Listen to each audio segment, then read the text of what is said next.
Major ಆಗಿ sir Bengaluru ವಿಚಾರಕ್ಕೆ ಬಂದಾಗ ಬೆಂಗಳೂರಲ್ಲಿ GBA, BWSSP, ಬೆಸ್ಕಾಂ ಇವ್ರ ನಡುವೆ ಒಂದು ಕೋಆರ್ಡಿನೇಷನ್ ಸರಿಯಾಗಿಲ್ಲ. ಒಬ್ರು ರೋಡ್ ಹಾಕ್ತಾರೆ, ಟಾರ್ ಹಾಕ್ತಾರೆ, ಇವತ್ತು ನಾಳೆ ಬಂದು ಡಿಗ್ ಮಾಡ್ತಾರೆ. ಎಲ್ಲಿ ಸರ್ ಡೆವಲಪ್ ಆಗುತ್ತೆ ಹಾಗಾದ್ರೆ? ನೋಡಪ್ಪ, ಅದೇ ಪ್ರಾಬ್ಲಮ್. ಈ ಪ್ರಾಬ್ಲಮ್ ಸಾಲ್ವ್ ಮಾಡಕ್ ಆಗಲ್ವಾ? ಅದಕ್ಕೆ DK ಶಿವಕುಮಾರ್ ಚೀಫ್ ಮಿನಿಸ್ಟರ್ಗೆ ಹೇಳ್ತೀನಿ, ನೀವು ಬೆಂಗಳೂರಲ್ಲಿ ಯಾವ್ಯಾವ ಏಜೆನ್ಸಿ ಕೆಲಸ ಮಾಡ್ತಾರೋ, BWSSB, ಬೆಸ್ಕಾಮು, BMRTC ಎಲ್ಲರೂ ಒಂದು ರಿಪೋರ್ಟಿಂಗ್ ಲೈನ್ ನಮ್ಮ ಚೀಫ್ ಕಮಿಷನರ್ ಕೊಡಿ.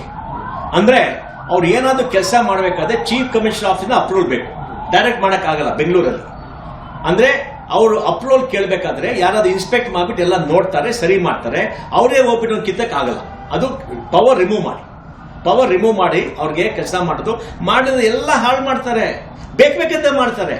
ಆ BWSSB ರೋಡ್ ಅವ್ರು ನೋಡ್ತಾ ಇದ್ದಾರೆ, ರೋಡ್ ಕಟ್ಟಿದಾರ ಅಂತ ನೋಡ್ತಾ ಇರ್ತಾರೆ. ಅವ್ರಿಗೆ ಗೊತ್ತು ರೋಡ್ ಆಗತ್ತೆ ಅಂತ, ಏನು ಮಾಡಲ್ಲ. ಆಮೇಲೆ ಹೋಗ್ಬಿಟ್ಟು ಕಿತ್ತು ಬಿಡ್ತಾರೆ. ಯಾಕೆ? ದುಡ್ಡು ಸಿಕ್ಕತ್ತಲ್ಲ. ದುಡ್ಡು ಮಾಡೋದು ಹೆಂಗೆ? ಪ್ರಾಜೆಕ್ಟ್ ದುಡ್ಡು ಮಾಡೋದು ಅಲ್ವಾ? ಅವ್ರಿಗೆ ಗೊತ್ತು. ಅವ್ರ ಮುಂಚೆನೇ ಹೋಗ್ಬಿಟ್ಟು ಹೇಳ್ಬೇಕು ಹಿಂಗೆ ಸರಿ ಮಾಡಿ ಅಂತ. ಹೇಳಲ್ಲ. ಅವ್ರಿಗೆ ಗೊತ್ತು ಎಲ್ಲ ದುಡ್ಡು ಮಾಡೋದು ರಾಕೆಟ್ ಸ್ವಾಮಿ. ಇನ್ನೊಂದ್ ಕಡೆ ಸರ್, ಈ ಲೇಕ್ಸ್ ನಾವೆಲ್ಲ STPಗಳನ್ನ ಹಾಕಿ ಫಿಲ್ಟರ್ ಮಾಡಿ ಲೇಕ್ಸ್ ನೀರ್ ಬಿಡ್ತೀವಿ ಅಂತಾರೆ. ಯಾವ್ದಾದ್ರು ಬೆಂಗಳೂರಲ್ಲಿ ಹಿಂದೆ ಇದ್ದಂತ ರೀತಿಯಲ್ಲಿ ಲೇಕ್ಸ್ ಒಂದ್ ಯಾವ್ದಾದ್ರು ಕ್ಲೀನ್ ಇದೆಯಾ ಸರ್? ಕ್ಲೀನ್ ಇಲ್ಲ. ಅದು ನೀರು STP ನೀರ್ ಬರೋದು ವಾರಕ್ಕೆ ಒಂದ್ಸಲಿ 2 ಸಲ ಟೆಸ್ಟ್ ಮಾಡಬೇಕು. ಟೆಸ್ಟ್ ಮಾಡಿ ಕ್ಲೀನ್ ಮಾಡಿ. ಅದಕ್ಕೆ ಏನ್ ಮಾಡ್ತೀನಂದ್ರೆ, ಆ ಲೇಕ್ಸ್ ಎಲ್ಲ ಕರ್ನಾಟಕದಲ್ಲಿ ಎಲ್ಲ ಟೆಕ್ನಾಲಜಿ ಪಾರ್ಕ್ ಅಲ್ಲೂ STPಗಳಿವೆ. STP ಮೇಂಟೈನ್ ಮಾಡಕ್ಕೆ ಜನರಿದ್ದಾರೆ. ಅವ್ರಿಗೆ ಕರೀರಿ. ಅವ್ರಿಗೆ ಕರೆದ್ಬಿಟ್ಟು ಅವ್ರಿಗೆ ಇದು ಕಾಂಟ್ರಾಕ್ಟ್ ಕೊಡಿ. ನೀವು BWS ಕಾಂಟ್ರಾಕ್ಟ್ ಕೊಡ್ಬೇಕು, ಮಾಡಕ್ಕಾಗಲ್ಲ, ಯಾರು ಮಾಡಲ್ಲ. ಅವ್ರಿಗೆ ಕರೆದ್ಬಿಟ್ಟು ಕಾಂಟ್ರಾಕ್ಟ್ ಕೊಡಿ. ಅವ್ರಿಗೆ ಕೊಟ್ಬಿಟ್ಟು ಕಾಂಟ್ರಾಕ್ಟ್ ಕೊಟ್ಟಾಗ ನೀವು ಇಂಡಿಪೆಂಡೆಂಟ್ ಟೆಸ್ಟ್ ಮಾಡಿ. ಅವ್ರೇನ ಟೆಸ್ಟ್ ಮಾಡಿಬಿಟ್ಟು ಏನೋ ಸರಿ ಇಲ್ಲ ಅಂದ್ರೆ ಜೈಲಲ್ಲಿ ಹಾಕಿ. ಆ ಥರ ಮಾಡಿ ಶುರು ಮಾಡಿ. We need professional help. ನೋಡಿ, ಇವಾಗ ಬಹಳ ಡೆಬ್ರಿಸ್ಗಳಿವೆ. ಟೋಕಿಯೋಲಿ ಏನ್ ಮಾಡ್ತಾರೆ? ಟೋಕಿಯೋಲಿ ಇನ್ಸಿನರೇಟರ್ಸ್ ಅಂತ ಇವೆ. ಬೆಂಕಿಯಲ್ಲಿ ಕಟ್ಬಿಟ್ಟು ಎಲ್ಲ ಇದು ಮಾಡ್ಬಿಡ್ತಾರೆ, ಇನ್ಸಿನೇಟರ್ ಮಾಡ್ಬಿಡ್ತಾರೆ. ಅದಕ್ಕೆ ನಾನು ಹೇಳ್ತೀನಂದ್ರೆ, ನೀವು ಜಪಾನ್ ಸರ್ಕಾರ ಮಾತಾಡ್ಬಿಟ್ಟು ಆ ಟೋಕಿಯೋ ಕಂಪನಿ ಕರೆದ್ಬಿಟ್ಟು ಬೆಂಗಳೂರು 5 GB ಈ GB ಒಂದು ಇನ್ಸಿನೇಟರ್ ಮಾಡಿ, ಜಾಯಿಂಟ್ ಸೆಕ್ಟರ್ ಮಾಡಿ. ಸರ್ಕಾರ ಇನ್ವೆಸ್ಟ್ ಮಾಡಬೇಕು, ಜಪಾನಿಂದ ಇನ್ವೆಸ್ಟ್ ಮಾಡಬೇಕು, ಪ್ರೈವೇಟ್ ಸೆಕ್ಟರ್ ಇನ್ವೆಸ್ಟ್ ಮಾಡ್ಬಿಟ್ಟು ಅವ್ರಿಗೆ ಮ್ಯಾನೇಜ್ ಮಾಡಕ್ಕೆ ಹೇಳಿ. ಇದೆಲ್ಲ ಇನ್ಸಿನೇಟ್ ಮಾಡ್ಬಿಟ್ಟು ತೆಗೆದ್ಬಿಡಿ. ಲ್ಯಾಂಡ್ ಫಿಲ್ ಮಾಡಬೇಡಿ. ಮತ್ತೆ ಲ್ಯಾಂಡ್ ಫಿಲ್ ಅಂದ್ರೆ ಎಲ್ಲಾ ಕಡೆ ಇಕ್ಕಟ್ಟ ಮಾಡಿದಾರಲ್ಲ. ಇವಾಗ ಡೆಲ್ಲಿಲೆಲ್ಲ ಕಂಪನಿಗಳಿವೆ. ಆ ಲ್ಯಾಂಡ್ ಫಿಲ್ ನ ತೆಗೆದ್ಬಿಟ್ಟು ಕ್ಲೀನ್ ಮಾಡ್ತಾ ಇದ್ದಾರೆ. ಅದು ಮಾಡಿ. ಯಾಕಂದ್ರೆ ಯಾವ ಊರಲ್ಲೂ ನಾವು ಡಂಪ್ ಮಾಡಕ್ ಜನರು ಕೊಡಲ್ಲ, ಜಮೀನ್ ಕೊಡಲ್ಲ. ಇವಾಗ ನಾವ್ ಎಲ್ಲೆಲ್ಲಿ ಇದೆಯೋ ಅದೆಲ್ಲ ಕ್ಲೀನ್ ಮಾಡಿ ಬೇಗ ಮಾಡಿ. ಅದು ಡೆಲ್ಲಿಲಿ ಮಾಡಿದ್ದಾರೆ, ಇಂದೋರಲ್ಲಿ ಮಾಡಿದ್ದಾರೆ, ಬೇರೆ ಸ್ಟೇಟ್ ಅಲ್ಲಿ ಮಾಡಿದ್ದಾರೆ. ಅದು ಮಾಡಕ್ ತಾಕತ್ತಿದೆ. ಅಂದ್ರೆ ಇದು ಮ್ಯಾನೇಜ್ ಮಾಡಕ್. ಇನ್ನೊಂದೇನು ಗೊತ್ತಾ? ಏನು ದೊಡ್ಡ ವಿಷಯ ಏನ್ ಗೊತ್ತಾ? ನಾನೇನು ನಮ್ಮ DK ಅವ್ರು ಕೇಳ್ತೀನಿ ಅಂದ್ರೆ, ಎಲ್ಲ GB ಪೀಪಲ್ ಟ್ರಾನ್ಸ್ಫರ್ ಅಲ್ಲಿ ಬಂದಿದ್ದಾರೆ, ಡೆಪ್ಯುಟೇಷನ್ ಬಂದಿದ್ದಾರೆ. ಅವ್ರು ಯಾರಾದ್ರೂ ಫ್ರೀಡಮ್ ಡೆಪ್ಯುಟೇಷನ್ ಬಂದ ಅವ್ರಿಗೆ ಏನಾದ್ರು ಇಂಟ್ರೆಸ್ಟ್ ಇದೆಯಾ? 5 ವರ್ಷ 3 ವರ್ಷ ಬರ್ತಾ ಏನಿದೆ, ದುಡ್ಡು ಮಾಡಬೇಕು ಅಷ್ಟೇ. ಮತ್ತೇನು ಅವ್ರಿಗೆ ಲಾಯಲ್ಟಿ ಇಲ್ಲ. ಅವ್ರಿಗೆ ಯಾವ ಡೆಪ್ಯುಟೇಷನ್ ಇದ್ದಾರೋ ಅವ್ರು ವಾಪಸ್ ಒಂದು 6 ತಿಂಗಳು ಕಳಿಸ್ಬೇಕು. ನೀವು GP ಒಂದು ಕೇಡರ್ ಮಾಡಿ. ಕೇಡರ್ ಅಂದ್ರೆ ಒಂದು ಮ್ಯಾನೇಜ್ಮೆಂಟ್ ಸ್ಟ್ರಕ್ಚರ್ ಮಾಡಿ. ಅಲ್ಲಿ ಮ್ಯಾನೇಜ್ಮೆಂಟ್ ಸ್ಟ್ರಕ್ಚರ್ ಇಲ್ಲ, ಹಳೇದೇನಿದೆ ಅದೇ ನಡೀತಾ ಇದೆ. ಅದಕ್ಕೆ ಏನ್ ಮಾಡಿ ಅಂದ್ರೆ, ಒಂದು ಸ್ಟಿಕ್ಕು ಕಮಿಟಿ ಮಾಡಿಬಿಟ್ಟು, ನಮ್ದು ಶ್ರೀನಿವಾಸ ಮೂರ್ತಿ ಇದಾರ ಅವರು ಶ್ರೀನಿವಾಸ ಮೂರ್ತಿ ಮುಂಚೆ ಇದು BDA ಕಮಿಷನ್ ಅವರಿಗೆ, ಇಲ್ಲಾಂದ್ರೆ ಇವರು ಭಾಸ್ಕರ್ ಇದಾರಲ್ಲ, ಭಾಸ್ಕರ್ ರಾವ್ ಇನ್ನೊಬ್ರು ಚೀಫ್ ಸೆಕ್ರೆಟರಿ ಆಗಿದ್ದಾರಲ್ಲ, ಭಾಸ್ಕರ್ ಅಂತ.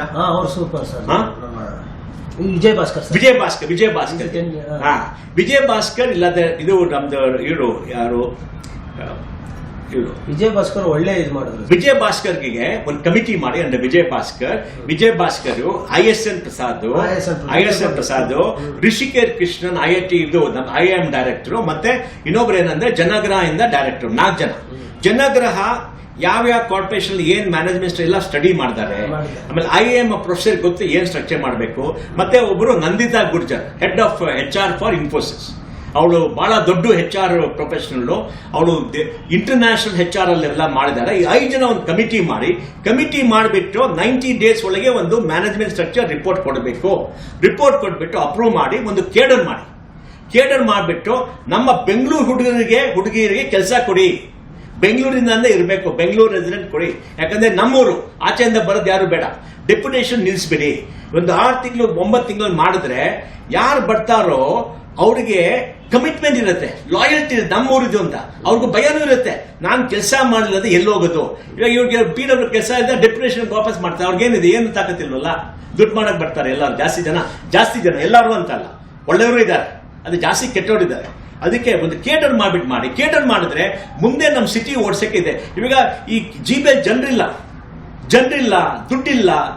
ಆ ಪಾಪ ಅವರು ಮಹೇಶ್ವರ ರಾವ್ ವಾರಕ್ಕೊಂದ್ಸಿ ಎಲ್ಲಾ ಕಡೆ ಇನ್ಸ್ಪೆಕ್ಷನ್ ಹೋಗ್ತಾರೆ, ಅದು ಕಾರ್ಪೊರೇಷನ್ ಕರೀತಾರೆ, ಇನ್ಸ್ಟ್ರಕ್ಷನ್ ಕೊಡ್ತಾರೆ. ಐ ಇನ್ಸ್ಟ್ರಕ್ಟೆಡ್ ಎವ್ರಿಬಡಿ ಅಂತ. ಕೆಲಸ ಆಗಲ್ಲ, ಬರೋ ತಿಂಗಳಲ್ಲಿ ಹೋಗ್ತಾರೆ, ಇನ್ಸ್ಟ್ರಕ್ಷನ್ ಕೊಡ್ತಾರೆ, ಡೇಟ್ ಕೊಡ್ತಾರೆ, ಏನೂ ಆಗಲ್ಲ. 3ನೇ ಸಲ ಹೋಗ್ತಾರೆ. ಅವರೆಲ್ಲ ನೋಡಿ ಒಂದು ವರ್ಷದಿಂದ SL ಇನ್ಸ್ಪೆಕ್ಟ್ ಮಾಡಿದ್ದಾರೆ, SL ಏನು ಜಾಸ್ತಿ ಆಗ್ತಾ ಇಲ್ಲ, ಏನು ಅಂತ ಹೇಳಕ್ಕಲ್ಲ, ಜಾಸ್ತಿ ಆಗ್ತಾ ಇಲ್ಲ. ಆ ಜಾಸ್ತಿ ಆಗ್ತಾ ಇಲ್ಲ, ಏನ್ ಮಾಡ್ಬೇಕು? ನಾನು ಅವ್ರಿಗೆ ಹೇಳಿದೆ, ಸರ್ ನೋಡಿ, ನೀವು ಒಂದು ಕಾರ್ಪೊರೇಷನ್ ಕಡಿದ್ಬಿಟ್ಟು ಆ ಕಾರ್ಪೊರೇಷನ್ ಕಮಿಷನರ್ಗೆಲ್ಲ ಹೇಳಿ, ಈ ತರ ಸಿಟಿಗೆ ಕ್ಲೀನ್ ಮಾಡಬೇಕು, ಫುಟ್ಪಾತ್ ಮಾಡಬೇಕು, ಎಲ್ಲ ಮಾಡಬೇಕು. ನೀವು ಜಾಬ್ ಅಲೋಕೇಟ್ ಮಾಡಿ ಆಫೀಸರ್ಸ್ಗೆ, ಮತ್ತೆ ಅವ್ರ ಕಮಿಷನರ್ಗೆ ನೀವು ಹೋಗಿ ಇನ್ಸ್ಪೆಕ್ಟ್ ಮಾಡಿದ್ರೆ ಕೆಲಸ ಆಗಿಲ್ಲ ವಾರ್ನ್ ಮಾಡಿ, ನೆಕ್ಸ್ಟ್ ಟೈಮ್ ಹೋಗ್ಬಿಟ್ಟು ವಾರ್ನ್ ಮಾಡಿ, 3ನೇ ಸಲ ಅವ್ರಿಗೆ ಕೆಲಸ ತೆಗೀರಿ, ಸಸ್ಪೆಂಡ್ ಮಾಡ್ಬಿಡಿ. ಆ ಭಯ ಇದ್ರೆ ಕೆಲಸ ಆಗೋದು. ಸರ್ಕಾರದಲ್ಲಿ ಭಯ ಇದ್ರೆ ಕೆಲಸ ಆಗೋದಿಲ್ಲ. ಏನು ಯಾಕೆ ಮಾಡ್ತಾರೆ ಕೆಲಸ? ಏನ್ ಅಕೌಂಟಬಿಲಿಟಿ ಇದೆ? ಸರಿ ತಾನೆ? ಅದಕ್ಕೆ ಮಾಡಿ ನೋಡಿ. ಮುಂಚೆ ಒಂದು ಕತೆ ಹೇಳ್ತೀನಿ. R.V. ದೇಶಪಾಂಡೆ ಅವರು ಮಿನಿಸ್ಟರ್ ಇದ್ರು, ಒಳ್ಳೆ ಮಿನಿಸ್ಟರ್, ಇಂಡಸ್ಟ್ರಿ ಬಂದು ಅವ್ರು ನಾವು ಸಿಕ್ಬಿಟ್ಟು ಹೋಗ್ತೇವೆ, ಸರ್ ಇದೆಲ್ಲ ಮಾಡ್ಬೇಕು, ಆಯ್ತಪ್ಪ, ಈ ಮೀಟಿಂಗ್ ಕರಿತಾ ಇದ್ವಿ, ಎಲ್ಲರೂ ಹೂ ಅಂತ ಇದ್ರು. ಆಮೇಲೆ ಬರೋ ತಿಂಗಳು ನಾವು ಹೋಗ್ತಾ ಇದ್ವಿ, ಏನಪ್ಪ ಆಯ್ತು ಕೇಳ್ತಾರೆ, ಏನು ಆಗಿಲ್ಲ ಸರ್, ಹೌದಾ ಅಂದ್ಬಿಟ್ಟು ಎಲ್ಲರೂ ಮೀಟಿಂಗ್ ಕಳಿಸ್ತಾರೆ, ಎಲ್ಲರೂ ಹೂ ಅಂತಾರೆ, ಮಾಡ್ತೀನಿ ಅಂತ. ಇನ್ನೊಂದು ಸಲ ಆಗಲ್ಲ, 3ನೇ ಸಲ ಹೋಗ್ತೇವೆ, ಏನಾಯ್ತು, ಏನೂ ಆಗಿಲ್ಲ, ಜಾಸ್ತಿ ಆಗಿಲ್ಲ ಸರ್, ಎಲ್ಲ ಸಲ ಬೈತಾರೆ. 4ನೇ ಸಲ ಬೈದ್ಬಿಡ್ತಾರೆ, ಜೋರಾಗಿ ಬೈತಾರೆ ಎಲ್ಲಕ್ಕಿಂತ. ನಾನು ಎಲ್ಲರಿಗೂ ಹೇಳ್ತೇನೆ, ನೀವು ಮಾಡಲಾದ್ರೆ ಏನು ಅಂತ. 6ನೇ ಸಲ 5ನೇ ಸಲ ಕೆಲಸ ಆಗುತ್ತೆ. ಯಾಕಂದ್ರೆ ನೋಡಿ, ಒಂದು ಪ್ರಾಬ್ಲಮ್ ಇದೆ, ಎಲ್ಲ ಆಫೀಸ್ ಕೆಲಸ ಜಾಸ್ತಿ ಆಗುತ್ತೆ. ಸರ್ಕಾರ ವರ್ಷಕ್ಕೊಂದು 20, 100, 150 ಹೊಸ ಪ್ರೋಗ್ರಾಮ್ ಮಾಡ್ತಾ ಇರ್ತಾರೆ. ಇವಾಗ ಒಂದು ಡಿಸ್ಟ್ರಿಕ್ಟ್ ಅಲ್ಲಿ DC ಇದಾರಲ್ಲ, ಎಷ್ಟು ಪ್ರೋಗ್ರಾಮ್, 300, 400 ಪ್ರೋಗ್ರಾಮ್ ಮಾಡೋ, ಎಲ್ಲಿದೆ ತಾಕತ್ ಅವ್ರಿಗೆ, ಎಲ್ಲಿದೆ ಕೆಲಸ? ಪ್ರೋಗ್ರಾಮ್ ಕಟ್ ಮಾಡಬೇಕು. ಎಲ್ಲ ಗವರ್ಮೆಂಟ್ ಸರ್ಕಾರ ಪ್ರೋಗ್ರಾಮ್ ಕಟ್ ಮಾಡಿಬಿಟ್ಟು ಸ್ವಲ್ಪ ಕಮ್ಮಿ ಮಾಡ್ಬೇಕು. ಕಮ್ಮಿ ಮಾಡಿದ್ರೆ ಪ್ರೋಗ್ರಾಮ್ ಮಾಡಕ್ ಜನರು ಇದ್ದಾರೆ. ಇವಾಗ GBL ಜನರು ಇಲ್ಲ, ಮ್ಯಾನೇಜ್ಮೆಂಟ್ ಇಲ್ಲ, ಕೇಳೋರು ಇಲ್ಲ. ಅದಕ್ಕೆ ನಮ್ಮ ಕಮಿಷನರ್ ಅವ್ರಿಗೆಲ್ಲ, ಮತ್ತೆ ಕಮಿಷನರು ಮತ್ತೆ GBS ಕಮಿಷನರ್ ಎಲ್ಲ, ಇವರಿಗೆಲ್ಲ ಒಂದು ಸ್ಯಾಕ್ ಮಾಡಬೇಕು. ಸ್ಯಾಕ್ ಮಾಡಿದ್ರೆ ಭಯ ಇದೇನೆ ಆಗುತ್ತೆ, ಅಕೌಂಟಬಿಲಿಟಿ ಬೇಕು. ಸರ್, ನೀವು ಹೇಳಿದ ನಿಜ. ಸ್ಯಾಕ್ ಮಾಡಿದ್ರೆ, ಈಗ ಅವ್ರು ಸಸ್ಪೆಂಡ್ ಮಾಡಿದ್ರೆ ಏನಾಗುತ್ತೆ ಅಂದ್ರೆ, ಈಗಲೇ ಸ್ಟಾಫ್ ಕಡಿಮೆ ಇದ್ದಾರೆ, ಕೆಲಸ ಮಾಡೋರು ಇಲ್ಲ. ಸೊ ಇನ್ನೂ ಬರ್ಡನ್ ಆಗುತ್ತೆ ಅಂತ ಅರ್ಥ. ಸುಮ್ಮನೆ ಎಷ್ಟು ನೋಡಿ 5% ಸ್ಯಾಕ್ ಮಾಡಿದ್ರೆ ಇನ್ನ 95% ಡಬಲ್ ಕೆಲಸ ಮಾಡ್ತಾರೆ. ಇವಾಗ ಏನು ಎಲ್ಲರೂ ಜಾಸ್ತಿ ಕೆಲಸ ಮಾಡ್ತಾ ಇಲ್ಲ ಅಲ್ವಾ? ಜಾಸ್ತಿ ಕೆಲಸ ಅವ್ರೇನು ಮಾಡ್ತಾ ಇದ್ದಾರಾ? ಆಫೀಸಲ್ಲಿ ಟೈಮಲ್ಲಿ ಬರ್ತಾರಾ, ಟೈಮಲ್ಲಿ ಹೋಗ್ತಾರಾ?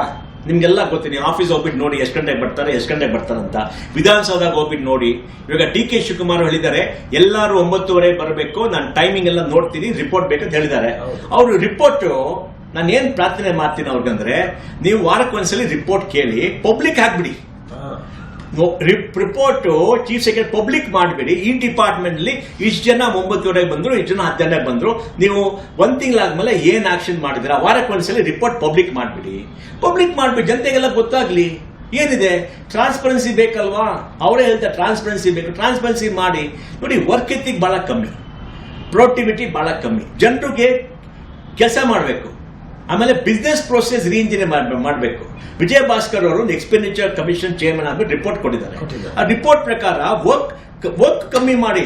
ಯಾಕೆ ಒಂದು BDಯಲ್ಲಿ ಒಂದು ಫೈಲ್ ಹೋಗ್ಬೇಕಾದ್ರೆ 10 ಜನ 15 ಜನ ಹೋಗ್ಬೇಕು? ಯಾಕೆ? ಎಲ್ಲಾ ಟೇಬಲ್ ದುಡ್ಡು ಕೇಳ್ತಾರೆ. ಒಂದು ರೇಟ್ ಕಾರ್ಡ್ ಇದೆ, ಈ table 2 lakh, 3 lakh, 4 lakh rate card ಇದೆ, ಅದು ಕಮ್ಮಿ ಮಾಡಿ. ನಾನು ಹೇಳಿದೆ ಇವ್ರಿಗೆ, ಮಣಿವನ್ ಅವ್ರಿಗೆ, 10 ಟೇಬಲ್ ಹೋಗೋ ಮುಂಚೆ 2 ಟೇಬಲ್ ಅಲ್ಲಿ ಮಾಡಿ.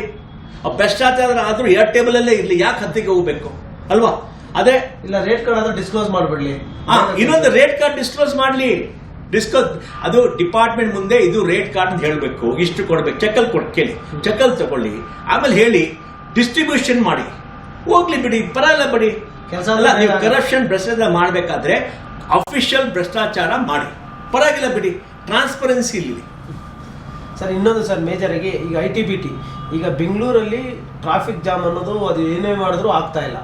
ITBT ಕಂಪ್ನೀಸ್ ಒಂದಷ್ಟು ಜನ ನಾವು ಬಿಟ್ಟು ಹೋಗ್ತೀವಿ ಅನ್ನೋದೆಲ್ಲ ನಾವು ಪದೇ ಕೇಳ್ತಿದ್ವಿ. ಅದಕ್ಕೆ ಏನ್ ಸೊಲ್ಯೂಷನ್ ಮಾಡಬಹುದು ಸರ್? ನೋಡಿ, ಬೆಂಗಳೂರು ಬಿಗ್ಗೆಸ್ಟ್ ಚಾಲೆಂಜ್ ಇದೆ ಬೆಂಗಳೂರು ಅಂದ್ರೆ traffic.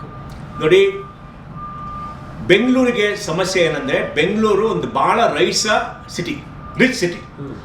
City in India. 1.3 crore ಜನರಿದ್ದಾರೆ. ಇನ್ನೊಂದು 30 ಲಕ್ಷ ಕಾರ್ ಇರಬೇಕು. ತಿಂಗಳಿಗೆ 88,000 90,000 ಗಾಡಿಗಳು ರಿಜಿಸ್ಟರ್ ಆಗುತ್ತೆ. ಯಾಕೆ? ಎಲ್ಲರೂ ಕಾರ್ ತಗೋತಾರೆ. ದುಡ್ಡು ಬಂದ ತಕ್ಷಣ ಏನು ಮಾಡ್ತಾರೆ? ನೀವು ಒಂದು ಕಾರ್ ತಗೋತೀರಾ, ಹೆಂದಿಗೆ ಒಂದು ಕಾರ್ ತಗೋತೀರಾ, ಮಕ್ಳಿಗೆ ಒಂದು ಕಾರ್ ತಗೋತೀರಾ, ಒಂದು ಅಪಾರ್ಟ್ಮೆಂಟ್ ತಗೋತೀರಾ. ಅಂದರೆ government does not know how to handle prosperity, they know how to handle poverty. ನಮ್ಮ ಸಿದ್ದರಾಮಯ್ಯ ತಲೆಗಳಿಗೆ ಏನಿದೆ, ಜನರು ಎಲ್ಲ ಬಡವರು, ಅವರಿಗೆ ಸಬ್ಸಿಡಿ ಕೊಡಬೇಕು, ಅದೇ ಅವ್ರ ತಾಕತ್ತು. ಅವರು ರೈತರಾಗಿದ್ದಾರೆ, ಅವ್ರಿಗೆ ಕೆಲಸ ಕೊಡಬೇಕು, ಶಿಕ್ಷಣ ಕೊಡೋದು ಬುದ್ಧಿನೇ ಬರಲ್ಲ. ಅವರಿಗೆಲ್ಲ ಸಬ್ಸಿಡಿ ಕೊಡಬೇಕು. ಯಾಕೆ? ಅವರು ಹುಟ್ಟಿದಾಗ, ಅವರು ಬಂದಾಗ ನಾವೆಲ್ಲ ಬಡವರಿದ್ರಿ. ಇವಾಗ ಅಷ್ಟು ಬಡವನೇ ಇಲ್ಲ. ಅವ್ರಿಗೆ ಗೊತ್ತಾಗಬೇಕಲ್ಲ. ಪ್ರಾಸ್ಪೆರಿಟಿ ಬಂದ ಮೇಲೆ ಡೆವಲಪ್ಮೆಂಟ್ ಮಾಡಿ. ಬೆಂಗಳೂರಿಗೆ ಏನು ಮಾಡಬೇಕು ನೋಡಿ, ಬೆಂಗಳೂರು ಮಾಡೋದು ವೆರಿ ಕ್ಲಿಯರ್. ಬೆಂಗಳೂರಿಗೆ 500 ಕಿಲೋಮೀಟರ್ ಮೆಟ್ರೋ ಬೇಕು. ಇವಾಗ 100 ಕಿಲೋಮೀಟರ್ ಇದೆ. ಇನ್ನು 100 ಕಿಲೋಮೀಟರು ಇನ್ನು ಒಂದು ವರ್ಷದಲ್ಲಿ ಆಗುತ್ತೆ. ಅದು ಡಿ.ಕೆ. ಶಿವಕುಮಾರ್ ಅವರು ತಿಂಗಳಿಗೆ ಒಂದ್ಸಲಿ ಎಲ್ಲ ಮಾನಿಟರ್ ಮಾಡಿ ಕೆಲಸ ಮಾಡಬೇಕು. ನೀವು ಏರ್ಪೋರ್ಟ್ ರೋಡಲ್ಲಿ ಹೋಗ್ಬಿಟ್ಟು ನೋಡಿ, ಕೆಲಸನೇ ಆಗ್ತಾರೆ ಜಾಸ್ತಿ ಅಲ್ಲಿ. ಇದೆಲ್ಲ ಕೆಲಸ ಪ್ಯಾರಲಲ್ ಆಗ್ಬೋದು. ಕೆಲಸ ಜಾಸ್ತಿ ಕಮ್ಮಿ, ಅವರೆಲ್ಲ ಡಿಲೇ ಮಾಡ್ತಾರೆ. ಮತ್ತೆ ಬಂದು ಒಂದು ಕಾಸ್ಟ್ ಎಸ್ಕಲೇಷನ್ ತೊಗೋತಾರೆ. ಹಿಂದಿನ ಸಲ ಒಂದು 10,000-15,000 ಕೋಟಿ ಕಾಸ್ಟ್ ತೊಗೊಂಡ್ರು. ಅದೆಲ್ಲ ನಿಲ್ಲಿಸ್ಬೇಕು. ಕರಪ್ಷನು ಇದೆ ಅದರಲ್ಲಿ. ಅದಕ್ಕೆ ಯಾರು ಮಾಡ್ತಾ ಇಲ್ವೋ ಅವ್ರಿಗೆ ಹೇಳ್ಬಿಟ್ಟು ಕರೆದ್ಬಿಟ್ಟು ಬೈರಿ, ಅವ್ರಿಗೆ ಕೆಲಸ ಮಾಡಿ, ಅವ್ರಿಗೆ ಅರ್ಥ ಆಯ್ತಾ? ಅಂದರೆ ಇವಾಗೆಲ್ಲ. ಆಮೇಲೆ ಇನ್ನೊಂದು ಏನಂದರೆ, ಯಾವ ಮೆಟ್ರೋ ಸ್ಟೇಷನ್ ಇದೆಯೋ ಟ್ರೈನ್ ಆರ್ಡರ್ ಮಾಡಿರಿ. ಇವಾಗೆಲ್ಲ ಮೆಟ್ರೋದಲ್ಲಿ 5 ನಿಮಿಷಕ್ಕೆ ಒಂದ್ಸಲಿ ಟ್ರೈನ್ ಓಡಿಸ್ತಾರೆ, 2 ನಿಮಿಷ ಒಂದ್ಸಲಿ ಟ್ರೈನ್ ಓಡಿಸಿ. ನಮ್ಮದು ಎಲ್ಲೋ ಲೈನ್ ಇದೆ ಅಲ್ಲ, ಎಲೆಕ್ಟ್ರಾನಿಕ್ ಸಿಟಿಗೆ 10 ಟ್ರೈನ್ಗಳಿವೆ. ಅಂದರೆ 9 ನಿಮಿಷ. ನಮಗೆ 2 ನಿಮಿಷಕ್ಕೆ ಒಂದ್ಸಲಿ ಮಾಡಿ, 2 ವರ್ಷ ಮಾಡಿ. ಇವಾಗ ನೋಡಿ, ಮೆಟ್ರೋ ಓಡಿದ್ರೆ ಭಾಳ ಜನ ಬರ್ತಾರೆ. 1 ತಿಂಗಳಲ್ಲಿ ಒಳಗೋಗಕ್ಕಾಗಲ್ಲ, ಭಾಳ ಕ್ರೌಡ್ ಆಗುತ್ತೆ, ಅವ್ರು ಹೊಟ್ಟೋಗ್ಬಿಡ್ತಾರೆ. ನೀವು ಸರ್ಪ್ಲಸ್ ಕೆಪಾಸಿಟಿ ಮಾಡಬೇಕು. 500 ಒಂದು ವರ್ಷದಲ್ಲಿ 200 ಕಿಲೋಮೀಟರ್ ಮೆಟ್ರೋ ಮಾಡಿಬಿಟ್ಟು ಆ ಮೆಟ್ರೋ ಸ್ಟೇಷನಿಂದ ಸರೌಂಡಿಂಗಲ್ಲಿ ಚಿಕ್ಕ ಬಸ್ಸು ಓಡಿಸಿ, ಲಾಸ್ಟ್ ಮೈಲ್ ಕನೆಕ್ಟಿವಿಟಿ ಕೊಡಿ.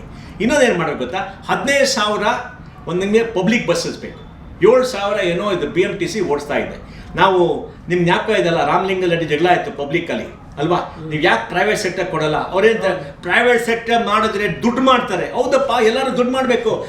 ನೀವೆಲ್ಲ BMTC ಓಡ್ತಾ ಇದ್ದೀರಲ್ಲ, ಲಾಸ್ ಮಾಡ್ತಾ ಇದೆ. ಯಾರು ಕೊಡ್ತಾ ಇದ್ದಾರೆ? ಟ್ಯಾಕ್ಸಸ್ಸಿಂದ ಲಾಸ್ ಕವರ್ ಮಾಡ್ತೀರಾ? ಅವ್ರು ವೈಬಲ್ ಆಗಬೇಕು. ಡ್ರೈವರ್ಸಿಗೆ ಸ್ಯಾಲ್ರಿ ಕೊಡಬೇಕು, ಪವರಿಗೆ ಬಿಲ್ ಕೊಡಬೇಕು, ಪೆಟ್ರೋಲಿಗೆ ಡೀಸೆಲಿಗೆ ಬಿಲ್ ಕೊಡಬೇಕಲ್ಲ, ಅದು ಮಾಡಬೇಕಲ್ಲ. ಅದಕ್ಕೆ ಏನು ಮಾಡಿ ಅಂದರೆ, ನಾನು ಏನು ಪ್ರಾರ್ಥನೆ ಮಾಡ್ತೀನಿ ಅಂದರೆ, ಪ್ರೈವೇಟ್ ಸೆಕ್ಟರ್ ಸ್ಟಾರ್ಟಪ್ಸ್ಗೆ ಬಸ್ ಓಡಿಸೋಕ್ಕೆ ಪರ್ಮಿಷನ್ ಕೊಡಿ. ಅವರು ಎಲೆಕ್ಟ್ರಿಕ್ ಬಸ್ ಓಡಿಸ್ಬೇಕು. ಅಂದರೆ ಈಚ್ ಕಂಪನಿ ಮಿನಿಮಮ್ 500 ಬಸ್ಸಸ್ ಇನ್ 1 year ಆರ್ 2 years. ಅವ್ರು ಯಾವ ರೂಟ್ ಬೇಕಾದ್ರೂ ಓಡಿಸ್ಲಿ. ಅವ್ರು ಎಷ್ಟು ಬೇಕಾದ್ರೂ ಚಾರ್ಜ್ ಮಾಡಲಿ. ಯಾರು ದುಡ್ಡಿದೆ ಅದಲ್ಲಿ ಹೋಗಲಿ. ನೀವೇನೋ ಬಡವರಿಗೆಲ್ಲ ಕೊಡ್ತಾ ಇದ್ದೀರಾ, ಫ್ರೀ ಟ್ರಾನ್ಸ್ಫರ್ ಕೊಡ್ತಾ, ನಿಮಗೆ ಬರುತ್ತೆ. ನಿಮ್ಮ ಕೆಲಸ ಮಾಡಿ, ಅವರು ಓಡಿಸಿ. ನೀವು ಬಸ್ ಓಡಿಸಿ, ಅವರು ಓಡಿಸಿ. ನೀವು ಯಾಕೆ ಬೇರೆಯವ್ರು ಬಿಡ್ತಾ ಇಲ್ಲ? ಯಾಕಂದರೆ ಸರ್ಕಾರದ ಕೆಲಸ ಏನು? ಜನತೆಗೆ ಪಬ್ಲಿಕ್ ಟ್ರಾನ್ಸ್ಪೋರ್ಟ್ ಕೊಡಬೇಕು. ಅದು ಪಬ್ಲಿಕ್ ಟ್ರಾನ್ಸ್ಪೋರ್ಟ್ ಸರ್ಕಾರದಿಂದ ಕೊಡ್ತಾರೋ, PSU ಕೊಡ್ತಾರೋ, ಪ್ರೈವೇಟ್, ಅವ್ರಿಗೇನಾಗಬೇಕು? ನೀವು ಇಲ್ಲ, ನಾನೇ ಓಡಿಸ್ಬೇಕು ಪ್ರೈವೇಟ್ ಸೆಕ್ಟರ್, ನಾನೇ ದೊಡ್ಡ ಮನುಷ್ಯ, ನಾನೇ ಇದು ಮಾಡಬೇಕು ಅಂತ ರಾಮಲಿಂಗಾರೆಡ್ಡಿ ಹೇಳಿದ್ರೆ ಹೆಂಗಾಗತ್ತೆ? Is a failure. Ramalinga Reddy as a transport minister has been a failure. ಒಳ್ಳೆಯವರು, ಕೆಲಸ ಮಾಡ್ತಾರೆ, ಒಳ್ಳೆಯವರು, ಕೆಟ್ಟ ಮನುಷ್ಯ ಅಲ್ಲ, ಭಾಳ ಒಳ್ಳೆಯವರು. ಒಂದು ವೆಟ್ರನ್ ಪಾಲಿಟಿಷಿಯನ್ನು ಸಿಕ್ಕಿದ್ರೆ ಎಲ್ಲ ಒಳ್ಳೆ ಮಾತಾಡ್ತಾರೆ, ಒಂದು ಕರುಣೆ ಇದೆ ಅವ್ರಿಗೆ, ಭಾಳ ಒಳ್ಳೆಯವರು. ಅದೇ ಪಾಲಿಸಿಲಿ ಯಾಕಪ್ಪ ಮಾಡಲ್ಲ ನೀವು? ನಿಮ್ಮ ಕೆಲಸ ಏನು? ಜನತೆಗೆ ಪಬ್ಲಿಕ್ ಟ್ರಾನ್ಸ್ಪೋರ್ಟ್ ಸಿಗಬೇಕು. ಇವಾಗ ನೀವೇ ಓಡಿಸಿ, ಬೇರೆಯವರು ಬರಲಿ ಮಾಡಲಿ.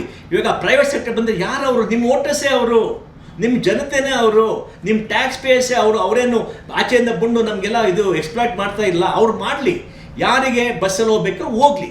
ನಾವು ಎಲೆಕ್ಟ್ರಾನಿಕ್ ಸಿಟಿಯಲ್ಲಿ 50-60 ಬಸ್ಸನ್ನು ಓಡ್ತೀವಿ, ಪಬ್ಲಿಕ್ ಬಸ್ಸಸ್ಸು ಫುಲ್ ಆಗಿದೆ. ಅದೇ ಏನು ಬೇಕು ಅವ್ರಿಗೆ? ಏರ್ ಕಂಡೀಷನ್ ಬಸ್ ಬೇಕು. ಆ ನಿಂತುಬಿಟ್ಟು ಹಳೆ ಬಸ್ಸಲ್ಲಿ ಹೋಗೋಕೆ ಇಷ್ಟ ಇಲ್ಲ, ಅವ್ರು ಓಡಿಸ್ಲಿ ಬಿಡಿ, ಏನಿದೆ? ಅವ್ರು ಲಾಸ್ ಮಾಡಿದ್ರೆ ಅವ್ರ ದುಡ್ಡು ಹೋಗುತ್ತಲ್ಲ, ನಿಮ್ಮ ದುಡ್ಡು ಹೋಗುತ್ತಾ? ಅದೇನಾಗುತ್ತೆ? ಗಾಡಿಗಳು ಕಮ್ಮಿ ಆಗುತ್ತೆ. ಇವಾಗ ಬೆಂಗಳೂರಲ್ಲಿ 70 ಲಕ್ಷ 2 ವೀಲರ್ಸ್ಗಳಿವೆ. 2 ವೀಲರ್ಸ್ಗಳು 70 ಲಕ್ಷ.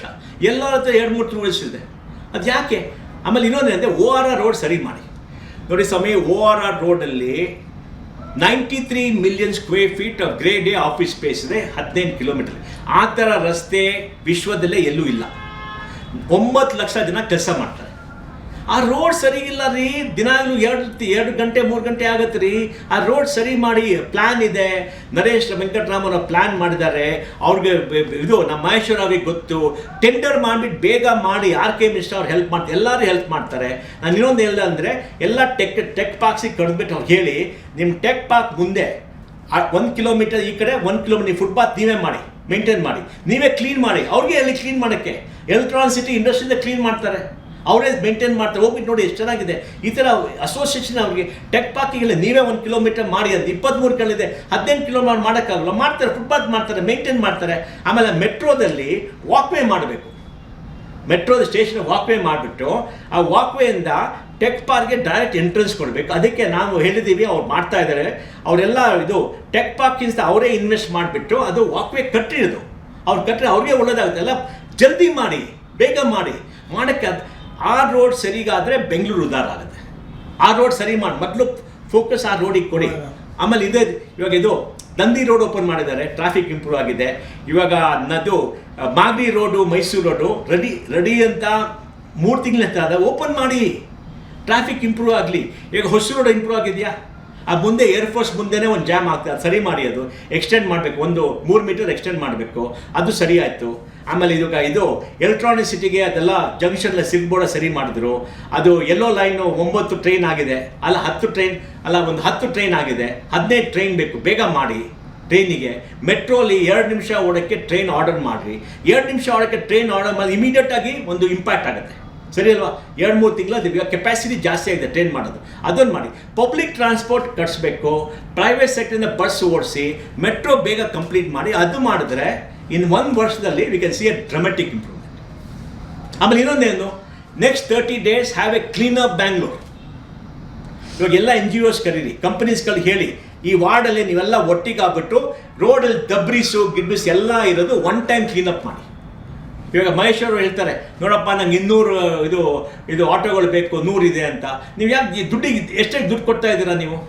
ಅದು ಚೆಕ್ ಮಾಡಿ ಎಷ್ಟೇ ದುಡ್ಡು ಕೊಡ್ತಾ ಇದ್ದೀರಾ ಅಂತ. ಅದಕ್ಕೆ 1 time ಕ್ಲೀನಪ್ ಮಾಡಿ. 1 time ಕ್ಲೀನಪ್ ಮಾಡಿಬಿಟ್ಟು ಮಾಡಿದ್ರೆ ಬೆಂಗಳೂರು ಒಳ್ಳೇದಾಗುತ್ತೆ. ಫುಟ್ಪಾತ್ ಮಾಡಿ, ವಾಕಿಂಗ್ ಸಿಟಿ ಮಾಡಬೇಕು. ಒಂದು ವರ್ಷದ ಇದೆಲ್ಲ ಮಾಡ್ಬೋದು. ಸರ್, ಕೊನೆಯದಾಗಿ ಮೋಹನ್ ದಾಸ್ ಪೈ ಅವರಿಗೆ ಬೆಂಗಳೂರು ಬಗ್ಗೆ ಇರುವಷ್ಟು ಕಾಳಜಿ ಬೇರೆ ಉದ್ಯಮದಾರರು, ರಿಯಲ್ ಎಸ್ಟೇಟ್ ಯಾಕೆ ಅವ್ರಿಗೆ ಅಷ್ಟು ಕಾಣಿಸ್ತಾ ಇಲ್ಲ? ಯಾಕೆ ಧೈರ್ಯ ಮಾಡ್ತಾ ಇಲ್ಲ ಮಾತಾಡೋದಕ್ಕೆ? ಸರ್ಕಾರಗಳ ಬಗ್ಗೆ ಇರ್ಬೋದು, ಈ ರೀತಿ ವ್ಯವಸ್ಥೆ ಬಗ್ಗೆ. ನೋಡಿ, ಭಾಳ ಜನಕ್ಕೆ ಸರ್ಕಾರ ಬಗ್ಗೆ ಮಾತಾಡೋಕ್ಕೆ ಭಯಗಳಿದೆ, ಭಯ ಇದೆ. ಅವ್ರಿಗೇನೋ ಸರ್ಕಾರ ಇದು ಮಾಡ್ತಾರೆ, ಅದು ಮಾಡ್ತಾರೆ, ಭಾಳ ಭಯ ಇದೆ. ನಾವು ಬಿಸ್ನೆಸ್ ಓಡ್ತೀವಿ, ಅವ್ರು ಬಂದು ಹರಾಸ್ಮೆಂಟ್ ಮಾಡಿ, ಪೊಲ್ಯೂಷನ್ ಕಂಟ್ರೋಲ್ ಹರಾಸ್ ಮಾಡ್ತಾರೆ, ಆ GSTಯಿಂದ ಬಂದು ಹರಾಸ್ ಮಾಡ್ತಾರೆ, ಇವರೆಲ್ಲ ಹರಾಸ್ ಮಾಡ್ತಾರೆ. ನಾವು 1997 ಸರ್ಕಾರ ಜೊತೆ ಕೆಲಸ ಮಾಡ್ತಾ ಇದ್ದೀವಿ. 1997 ನಾವೇ ಒಟ್ಟಿಗೆ ಆಗಿಬಿಟ್ಟು ಭಾರತದಲ್ಲಿ ಫಸ್ಟ್ IT ಪಾಲಿಸಿ ಮಾಡಿದ್ವಿ. ಅಂದರೆ ಇವಾಗ ಯಾರ ಜಾಸ್ತಿ ಪೊಲಿಟಿಕಲ್ ಲೀಡರ್ಸ್ ಇದ್ದಾರೋ ಅವ್ರ ಜೊತೆ ನಾವು ಮುಂದೆ ಬಂದಿದ್ದೀವಿ. 30 ವರ್ಷದ ನಮ್ಗೆ ಗೊತ್ತವರು, ನಾವು ಬೇಕಾದ್ರೆ ಮಾತಾಡ್ಬೋದು. ನಾವು ನೋಡಿ, ನಾವು ಅವ್ರಿಗೇನಾದರೂ ಸ್ವಲ್ಪ ನಿಂದೆ ಮಾಡಿದ್ರೆ, ಕ್ರಿಟಿಸೈಸ್ ಮಾಡಿದ್ರೆ ಅವ್ರು ಬಂದು ಕರೀತಾರೆ, ಏನಪ್ಪ ಇದು ಮಾತಾಡೋ ಅಂತ.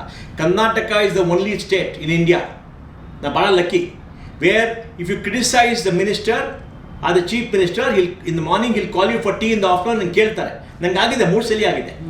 ಇವಾಗ ನೋಡಿ, DK ಶಿವಕುಮಾರ್ ನಂಗೆ ಯಾವಾಗಲೂ ಇದು ಹೇಳ್ತೀನಿ, ಒಳ್ಳೆ ಕೆಲಸ ಮಾಡಿ, ನಾನೇ ಹೇಳ್ತೀನಿ ಒಳ್ಳೆ ಕೆಲಸ ಮಾಡಿದ್ದೀರಾ, ಫೆರಿಫೆರಲ್ ಮಾಡಿದ್ದು ಫ್ಯಾಂಟಾಸ್ಟಿಕ್, ಅವರೆಲ್ಲ ಮಾಡ್ತೀನಿ, ಒಳ್ಳೆ ಪ್ರೈಸ್ ಮಾಡ್ತೀನಿ. ಅವ್ರಿಗೆ ಗೊತ್ತು ನಾನು ಕ್ರಿಟಿಸೈಸ್ ಮಾಡ್ತೀನಿ, ಎಲ್ಲ ಕೇಳಿದ್ರು ಅವ್ರು ಏನು ಮಾಡ್ತಾರೆ, ಹೌದಪ್ಪ ಅವ್ನಿಗೆ ಗೊತ್ತು, ನಾವೆಲ್ಲ ಒಟ್ಟಿಗೆ ನಾವು ಇದು ಉದ್ಧಾರ ಆಗಿದ್ದು ಸಿಟಿಯಲ್ಲಿ, ಅವರು ಒಳ್ಳೆಯವರು, ಅವ್ರಿಗೆ ಗೊತ್ತು. ನಮ್ಮ ಸಿದ್ದರಾಮಯ್ಯ ಅವರು ಗೊತ್ತು, ಸಿದ್ದರಾಮಯ್ಯ ಗೌರ್ಮೆಂಟ್ ಕೆಲಸ ಮಾಡಿದ್ದೀನಿ ಭಾಳ ದಿನ, ಭಾಳ ಒಳ್ಳೆ ಮನುಷ್ಯ ಅವರು. ರಾಮಲಿಂಗಾರೆಡ್ಡಿ ನಾನು ಸಿಕ್ಕಿದ್ದೀನಿ, ಭಾಳ ಒಳ್ಳೆ ಮನುಷ್ಯರು. ಇವಾಗ ಕೃಷ್ಣ ಬೈರೇಗೌಡ ಗೊತ್ತು, ಅವ್ರದ್ದೇ ಸಿಕ್ಕಿದ್ದೀನಿ. ಪ್ರಿಯಾಂಕ್ ಖರ್ಗೆ ಅಂತ ನಾನು ಜಗಳ ಮಾಡಿದ್ದೀನಿ, ಸಿಕ್ಕಿದ್ದೀನಿ, ಕೆಲಸ ಮಾಡಿದ್ದೀನಿ, ಒಳ್ಳೆ ಮಿನಿಸ್ಟರು ಅಲ್ವಾ, ಎಲ್ಲರಿಗೂ ಗೊತ್ತು. ಅಂದರೆ ನಾವೆಲ್ಲ ನಾನು, ಕಿರಣ್, ಅದು BV ನಾಯ್ಡು, RK ಮಿಶ್ರಾ ಎಲ್ಲ ನಾವೇ ಕೆಲಸ ಮಾಡಿದ್ದೀವಿ. ಅದಕ್ಕೆ ಅವ್ರಿಗೂ ನಮ್ಮ ಮೇಲೆ ನಂಬಿಕೆ ಇದೆ. ಅವ್ರಿಗೆ ಗೊತ್ತು ನಾವು ಕ್ರಿಟಿಸೈಸ್ ಮಾಡಲ್ಲ, ನಾವು ಸೈಡ್ಸ್ ತೊಗೊಳ್ಳಲ್ಲ, ಎಲೆಕ್ಷನಲ್ಲಿ ನಾವು ಸೈಡ್ ಕೊಡಲ್ಲ. ಕಿರಣ್ ನಾನು 15 ವರ್ಷ ಎಲ್ಲ ಪೊಲಿಟಿಕಲ್ ಪಾರ್ಟಿ ಎಲೆಕ್ಷನ್ ಬಂದಾಗ ದುಡ್ಡು ಕೊಟ್ಟಿದ್ದೀವಿ. ನಮ್ಮ ಪರ್ಸನಲ್ ದುಡ್ಡು, ಕಂಪ್ನಿ ದುಡ್ಡು ಅಲ್ಲ, ಕಂಪ್ನಿ ಇಲ್ಲ ನಮಗೆ, ನಮ್ಮ ಪರ್ಸನಲ್ ದುಡ್ಡು ನಾವೇ ಕೊಟ್ಟಿದ್ದೀವಿ. ಅವ್ರಿಗೆ ಗೊತ್ತು, ರೆಸ್ಪೆಕ್ಟ್ ಮಾಡ್ತಾರೆ. ಆ ಥರ ನಾವು ಮಾಡಬೇಕು. ನೋಡಿ, ನನ್ನ ವಿಷಯ ಏನಂದರೆ, ಎಲ್ಲ ಇಂಡಸ್ಟ್ರಿಗೆ ಹೇಳ್ತೀನಿ, ಎಲೆಕ್ಷನ್ ಬಂದಾಗ ನೀವು ಪರ್ಸನಲ್ ಚೆಕ್ ಕೊಡಿ, ಹೋಗ್ಬಿಟ್ಟು ಕೊಡಿ, ಎಲ್ಲ ಪಾರ್ಟಿಗೂ ಕೊಡಿ, ಎಷ್ಟು ಬೇಕಾದ್ರೂ ಕೊಡಿ, 20,000, 50,000, 1 ಲಕ್ಷ ಕೊಡಿ, ನೀವು ಹೋಗ್ಬಿಟ್ಟು ಕೊಡಿ. ಅವ್ರು ನಿಮ್ಗೆ ರೆಸ್ಪೆಕ್ಟ್ ಮಾಡ್ತಾರೆ.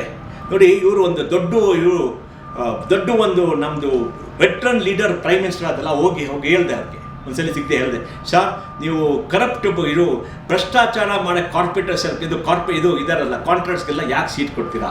ಅವ್ರು ಹೇಳಿದ್ರು, ಏನಯ್ಯ ನೀನು ದುಡ್ಡು ಕೊಡ್ತೀಯಾ ನನಗೆ, ನಾನು ಪಾರ್ಟಿ ಓಡಿಸ್ಬೇಕಲ್ಲ, ದಿನಾಗಲೂ ಬೈತೀಯ,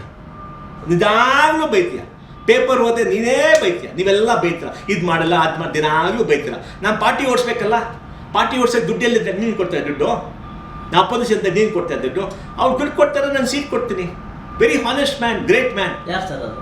ನನ್ನ ಹೆಸರು ಕೊಡಲ್ಲ, ದೊಡ್ಡವರು, ಬಹಳ ದೊಡ್ಡವರು. ನಮ್ಮ ರಾಜ್ಯದಿಂದಾನೇ ಒಂದು ದೊಡ್ಡ ಮನುಷ್ಯ ಆಗಿದ್ದು ಅವರೇ. Veteran politician, honest man, great person. ಅವ್ರು ಬಹಳ ಕಂಪ್ಯಾಷನ್, ಉದ್ದಾರ ಆಗಿದ್ದು. ತುಂಬಾ ನಿಧಾನವಾಗಿ ಮಾತಾಡ್ತಾರೆ. ನಿಧಾನಾಗಿ ಅವ್ರು ಸ್ವಲ್ಪ ಸೀನಿಯರ್ ಆಗಿದ್ದಾರೆ ಇವಾಗ.